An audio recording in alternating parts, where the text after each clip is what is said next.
Le indiscrezioni sul nuovo DPCM parlano della conferma del coprifuoco anche a Natale, nessuna deroga per sci e ristoranti. Il governatore chiede a Roma una decisione unitaria e chiara sugli assembramenti.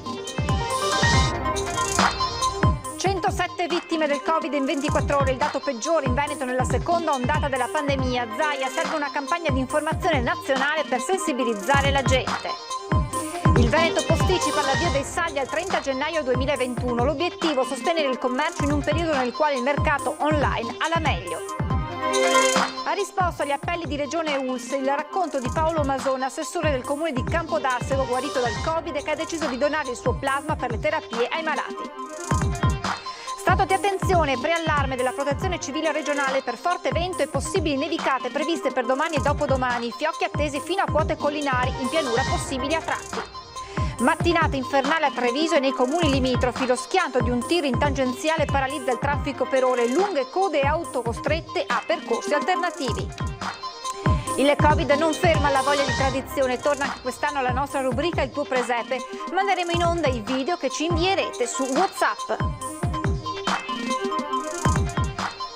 Buonasera, ben ritrovati con l'edizione regionale dei telegiornali di Antenna 3. In primo piano l'emergenza Covid e allora partiamo subito dando uno sguardo al bollettino di Azienda Zero con gli ultimi dati regionali che parlano di 1124 nuovi positivi nella nostra regione rispetto al report della mattinata. Complessivamente in Veneto sono 2474 i nuovi positivi nelle ultime 24 ore. Per quanto riguarda invece gli ospedali sono 2718 le persone ricoverate in area non critica, 335 invece quelli ricoverati in terapia intensiva, quindi superato nettamente il numero dei 3.000 pazienti ricoverati per Covid negli ospedali della nostra regione ed è uno dei numeri di cui ha parlato oggi il Presidente Zaia, che ha anche detto quello di oggi è stata la giornata con la più alta mortalità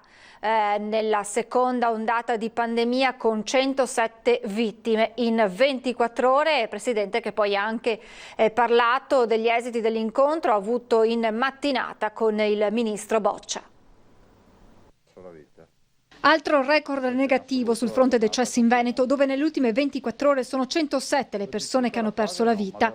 Un dato che si inserisce in un'analisi più ampia dell'epidemia che ha raggiunto la parte alta della curva, con un quarto dei positivi sui tamponi rispetto a marzo, ma con 700 pazienti in area non critica in più rispetto alla scorsa primavera.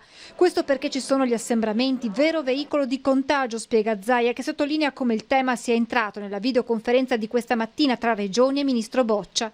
E su questo fronte proprio il governatore ha portato avanti una richiesta al governo. Inutile che ci concentriamo sulla pista da sci, sul teatro o sul cinema. Decidiamo che l'assembramento è un problema, normate sull'assembramento. Sarà inevitabile che il gestore del teatro ti dica: ma scusa, io sono chiuso e c'è la piazza della mia città che è gremita di persone. Allora, ho chiesto che la norma, che ci sia una norma che abbia una ricaduta che sia perequativa. C'è bisogno di un nuovo patto sociale sul Covid, di un senso di responsabilità dei cittadini, perché non si può continuare fino ad aprile con DPCM e ordinanze. Torna a ribadire Zaia che il governo ha avanzato un'istanza precisa. Campagna di informazione per ristabilire i collegamenti con i cittadini. Il cittadino deve capire che questo percorso lo dobbiamo fare assieme, se no ci facciamo tanto male. Non moriremo di Covid, ma moriremo di altre patologie perché non riusciamo a prevenirle o peggio ancora a intervenire per tempo nel curarle. Zaia ha poi chiesto all'esecutivo che i ristori al Veneto dovrebbero spettare 19 milioni dei 250 previsti per attività penalizzate dalle ordinanze regionali siano una certezza. Ed emergono indiscrezioni sui contenuti del nuovo DPCM che dovrebbe restare in vigore fino al 10 gennaio. Il coprifuoco dovrebbe restare alle ore 22 anche a Natale e Capodanno. Bar e ristoranti chiuderanno alle 18 pure nelle regioni gialle. Potrebbero essere chiusi dal 20 dicembre alberghi e resort in montagna. E a proposito di stagione invernale, nella riunione odierna è stato affrontato il tema degli impianti da sci, auspicando un coordinamento a livello europeo. Il ministro Boccia dice che Premier sta lavorando affinché tutti chiudano e non penso che abbiamo tutto sto potere d'acquisto. E nel prossimo DPCM potrebbe essere previsto l'intervento dei prefetti sui territori per gestire il trasporto pubblico in vista della riapertura delle scuole. Qui a noi non serve il prefetto, gli altri facciano quello che vogliono. Cioè, cosa volete mettere in dubbio? L'efficienza della Regione? Il lavoro dell'assessore De Berti rispetto ai trasporti?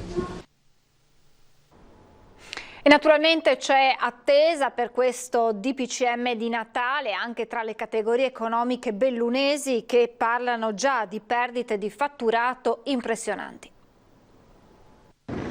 Noi mediamente oggi programmiamo perdite che possono andare dal 50-70% per quanto riguarda questa stagione invernale, quindi riuscire a limitare queste perdite sarebbe un aiuto importante per il proseguo delle nostre attività. Che sia un Natale in rosso non lo nasconde Renzo Minella, presidente degli impiantisti del Veneto, che ormai mette in conto un avvio di stagione contraddistinto dalle restrizioni in Italia come in buona parte dell'arco alpino. Anche l'Austria si sta adeguando alla chiusura per quanto riguarda il periodo natalizio, la Francia lo aveva già fatto e anche la Germania, rimane la Svizzera, e su questo credo che i nostri governi, le nostre regioni sapranno come tutelare anche le nostre società. Inevitabile quindi parlare di ristori, così come per l'altra categoria più interessata, quella degli albergatori, che pone l'accento sui turisti che in montagna non vanno per sciare, soprattutto a Natale. A differenza di gennaio, febbraio, marzo, che abbiamo un 95-98% di sciatori,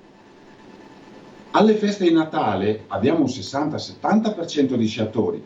E che le vacanze sulla neve non siano un feticcio della pianura, ma l'essenza del lavoro in montagna, lo ricordano gli stessi bellunesi, che pure sul tema dell'apertura degli impianti hanno opinioni diverse. Sarei d'accordo, perché devono lavorare gli albergatori, devono dare lavoro ai giovani. Basta avere un controllo, prima un autocontrollo, poi un controllo chiaramente da chi di dovere, che non manca. Io sono per l'apertura per gli impianti, non per gli impianti, per le piste da fondo, per gli impianti invece risalite così sono contrario. Durante le risalite, durante le file, durante tutto il resto gli assembramenti sono inevitabili. Io sarei d'accordo ad aprire,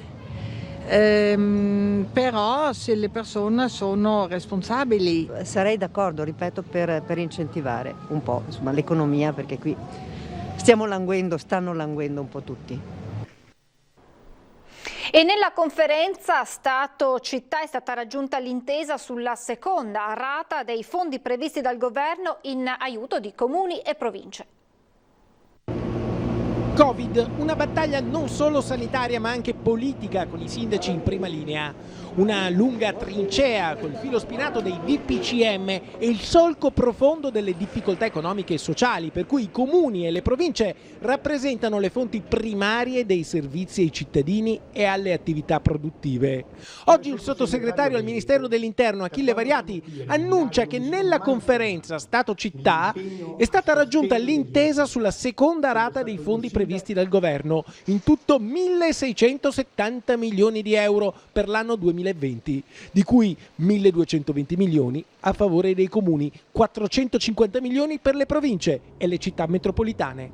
Dopo il $500 miliardi già erogato nei mesi scorsi, con l'80% ai comuni e il 20% alle province, vengono così distribuiti gli ultimi 1.200 milioni, di cui 108 sono destinati a comuni e province venete. Come sottosegretario veneto, da quando sono qui al Viminale non mi sono mai fermato nell'impegno a sostegno degli enti locali, essendo stato io sindaco e sapendo tutte le sofferenze degli enti locali in questo periodo estremamente buio. Ecco, oggi un'altra buona notizia: 80 milioni saranno dati ai comuni e circa 28 milioni alle province venete per far fronte alle minori entrate rispetto alle spese che i comuni hanno dovuto sostenere. Un conguaglio 2020 che dà anche un primo viatico positivo per i mesi del 2021. I comuni avevamo detto che non sarebbero stati lasciati soli e così è stato. E sul fronte economico fa discutere l'emendamento alla manovra di bilancio che introdurrebbe una sorta di patrimoniale, un'imposta sui grandi patrimoni a partire da una base imponibile di 500.000 euro. Ed è proprio su questo tema che verte il sondaggio che vi presentiamo questa sera. Il quesito a cui vi chiediamo di rispondere è: tasse patrimoniale sopra i 500.000 euro? Se la vostra risposta è sì, numero da comporre lo 0422 1626 691. 1. Se la risposta invece è no, il numero è lo 0422 1626 690, la chiamata è gratuita ed è sufficiente uno squillo perché venga registrata la vostra risposta. L'esito del sondaggio questa sera nel corso di Ring in diretta su Antenna 3 a partire dalle 21:15. Intanto la Giunta regionale ha deliberato di posticipare l'avvio dei saldi al 30 gennaio 2021, consentendo al tempo stesso in via straordinaria e in deroga alla normativa regionale lo svolgimento delle vendite promozionali nei 30 giorni antecedenti alle vendite di fine stagione. Come già per i saldi estivi, commenta l'assessore regionale allo sviluppo economico Roberto Marcato, che ha proposto la delibera, abbiamo accolto la richiesta della maggior parte delle associazioni di categoria di posticipare i saldi. Si tratta di sostenere concretamente la ripresa del commercio al dettaglio che in tempi di pandemia sta vedendo prevalere il commercio online. E ha risposto agli appelli della Regione, dell'ULSS e dell'ospedale e ha donato il plasma iperimmune. È il racconto di Paolo Mason, assessore al comune di Campodarsego, guarito dal Covid, che ha deciso di donare il suo plasma per le terapie ai malati. La cosa che ancora mi rende più felice è che naturalmente poi la dottoressa mi ha detto che con una sacca di plasma di 600 ml che mi hanno estratto oggi lo posso destinare a 3 pazienti Covid. L'assessore Masoni insieme alla moglie ad agosto al rientro dalle vacanze ha scoperto di essere positivo al Covid, ha avuto sintomi lievi ed è guarito. Nelle scorse settimane, dopo aver sentito i numerosi appelli a donare il plasma iperimmune, ovvero quello dei guariti dal Covid, ha deciso anche lui di donare. Ho avuto un'esperienza di un amico personale che ha avuto il Covid in maniera molto grave e grazie proprio alla trasfusione di plasma ne è uscito molto velocemente. La testimonianza dell'amico curato con il plasma e la consapevolezza di essere stato fortunato ad aver superato la malattia senza conseguenze non hanno lasciato spazio a dubbi. Paolo Masona ha chiamato subito i numeri dell'USL ed è stato contattato in pochi giorni dall'ospedale di Campo San Piero. Si fa il classico prelievo del sangue come fosse una classica donazione di sangue, solo che entra in un macchinario e questo qui naturalmente lo elabora ed estrae il plasma. Dura un po' di più, diciamo anziché i 10 minuti dura circa mezz'ora, 35 minuti, non si sente nulla, quando fai qualcosa che possa essere di aiuto ti fa star bene, ecco. Insomma, donare alla banca del plasma della Regione Veneto è facile, i requisiti sono semplici, bisogna essere guariti ed avere dai 18 ai 65 anni, non aver subito trasfusioni e nelle donne non aver avuto gravidanze. Se tutte le persone che naturalmente si sentono e sono fortunati di essere guariti da questo virus, di poter donare il plasma. Il Patriarca di Venezia, Monsignor Moraglia, intervenuto ieri sera nel corso di Ring, ha affrontato la questione dell'orario della messa della vigilia di Natale rivolgendosi al Ministro Boccia. Che i ministri si concentrino su quello che è il loro dovere e non si preoccupino tanto dell'ora in cui è nato o sarebbe nato Gesù Bambino, perché la celebrazione liturgica non ha mai inteso intercettare l'ora della nascita di Gesù, la cosa fa anche abbastanza sorridere. Pungente e diretto, ma con la pacatezza che da sempre lo contraddistingue, il Patriarca di Venezia è intervenuto nella trasmissione Ring affrontando le tematiche attuali.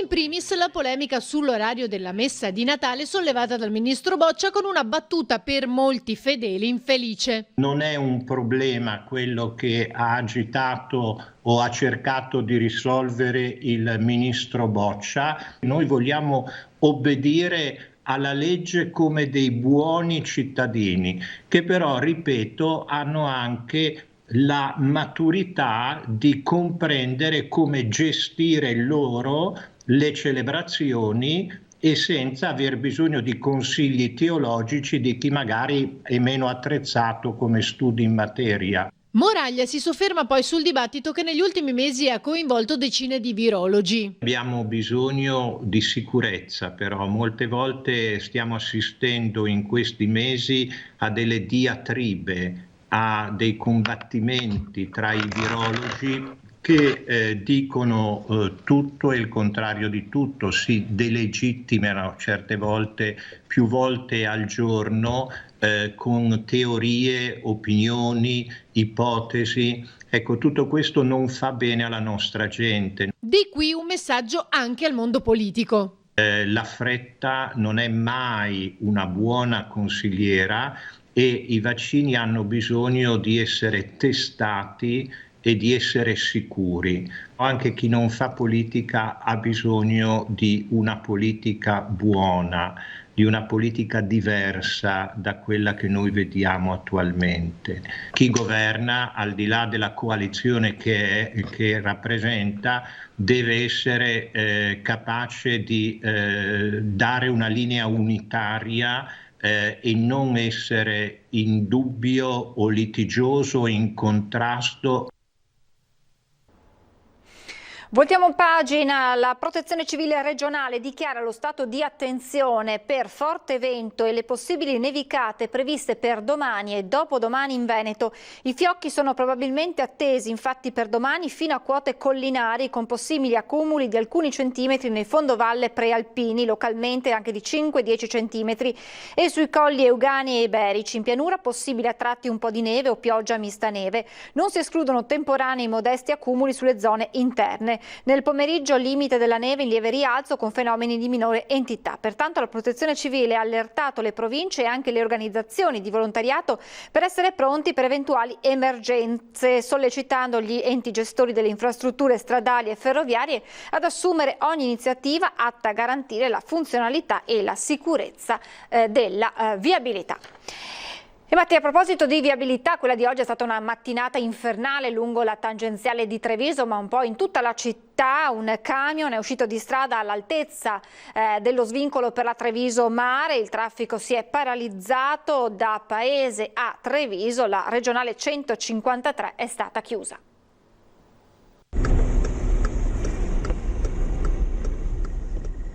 Una mattinata di passione, traffico completamente paralizzato da Paese a Treviso, tangenziale chiusa, nelle strade secondarie code chilometriche. È questa la situazione che si è registrata alle 6:30 quando un camion è uscito di strada. Ci sono stati gravi problemi alla viabilità in città, di fatto in alcuni ambiti la città era completamente paralizzata a causa di questo incidente che per fortuna non ha visto feriti, però con delle ripercussioni pesanti da un punto di vista del traffico. Sul posto è arrivata una pattuglia radiomobile dei carabinieri. L'auto articolato, per causa al vaglio delle forze dell'ordine, ha perso il controllo finendo la corsa contro il guardrail che fiancheggia la carreggiata e abbattendone 60 metri.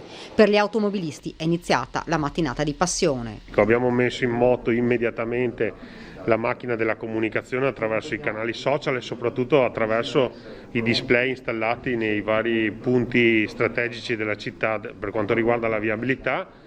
È servito abbastanza, ovviamente era la prima volta che usavamo i display da quando sono stati installati, adesso miglioreremo anche la grafica con dei simboli che possono identificare la tipologia di problema. Sul posto per gestire il traffico ben 5 pattuglie della polizia locale con 10 uomini. Ci siamo naturalmente messi subito in contatto con i comuni vicini, in particolare con Paese Preganziol, proprio per evitare che tutto il traffico che proveniva dai comuni vicini si riversasse poi sulla tangenziale. Diciamo che questa è sicuramente la formula che potrà servire anche per il futuro. La circolazione ha ripreso piano piano in tarda mattinata, anche se le ripercussioni sul traffico si sono sentite fino al pomeriggio.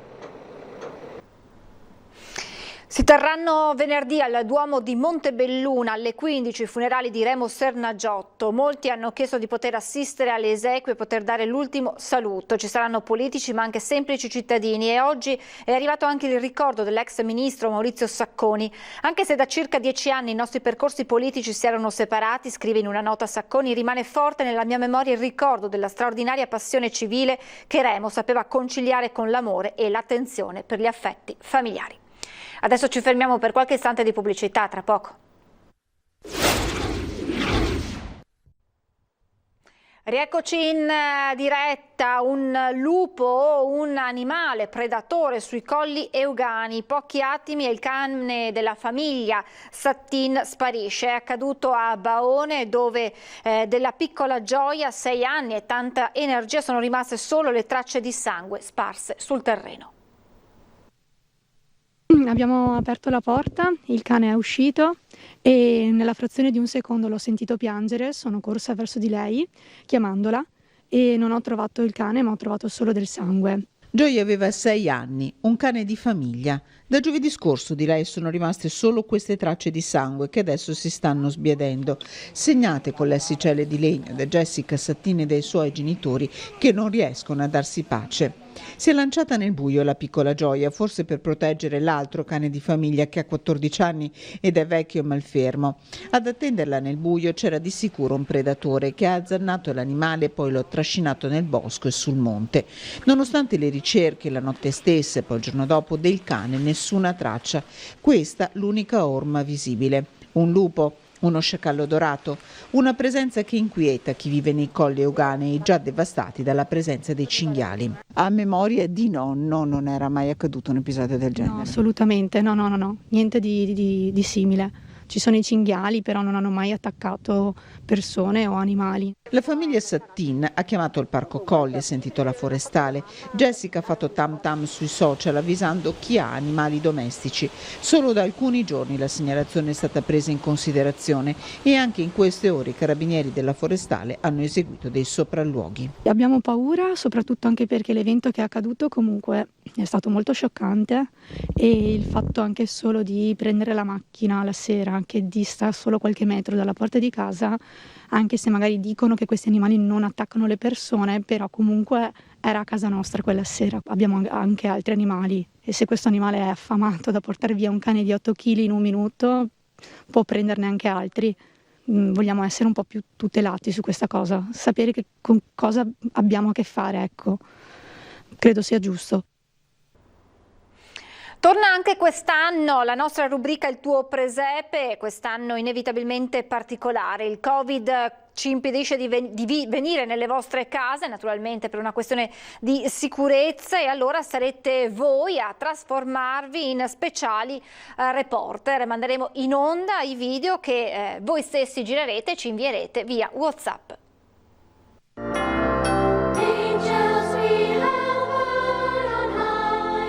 Una vicinanza tutta virtuale per dirvi che ci saremo anche e soprattutto in quest'anno particolare, rinnovando la consuetudine di mandare in onda i vostri presepi. Non potremo venire a casa vostra, ma accoglieremo e trasmetteremo ogni sera nei nostri telegiornali tutte le vostre creazioni legate alla natività. Potrete inviarci video fatti semplicemente col vostro cellulare su WhatsApp al numero 351 175 5340. Ci raccomandiamo che i filmati siano della durata di almeno 20 secondi e le riprese fatte in orizzontale. Potete anche registrare i vostri auguri, la descrizione del vostro presepe, simbolo di religiosità che racconta l'impegno delle famiglie e che mai come quest'anno sarà vissuto in raccoglimento e intimità, ripristinando l'essenza e il valore che trasmette da più di 2000 anni.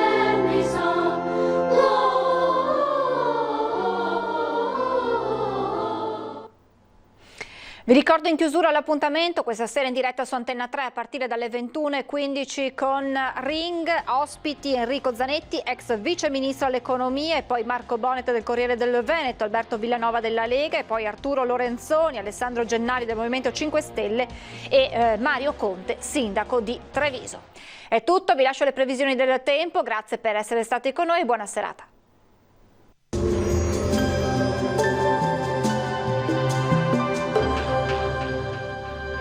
Agenzia Le Cirque.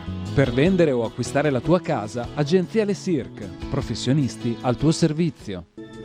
Benvenuti al meteo. Vortice sull'Italia, condizioni di maltempo al nord-est, anche intenso, e clima piuttosto rigido. Il dettaglio di mercoledì 2 dicembre. Sul Veneto sarà una giornata con un tempo spiccatamente instabile, come detto il clima sarà freddo, cielo molto nuvoloso con precipitazioni diffuse dappertutto, neve oltre i 600-800 metri sulle prealpi, in pianura però non saranno totalmente da escludere debolissimi fiocchi di neve mista a pioggia, forte vento di bora. Vediamo anche le temperature minime tra -1 e 2 gradi, valori massimi compresi invece tra i 3 e i 5 gradi all'incirca. Ci spostiamo ora sul Friuli Venezia Giulia, dove avremo tutto sommato lo stesso scenario con precipitazioni diffuse, vedete, localmente anche di forte intensità. Sulle Alpi deboli nevicate a partire dal pomeriggio. Temperature minime fino a 1 grado, massime sui 3-5 gradi. Infine uno sguardo alla situazione del Trentino Alto Adige, andrà meglio al mattino, poi peggiorerà con rovesci ovunque, deboli nevicate sulle Alpi. Temperature minime intorno allo 0 e -3 gradi, massime fino ai 5 gradi all'incirca. Dal meteo di Antenna 3 per ora è tutto, grazie per l'attenzione e arrivederci al prossimo aggiornamento.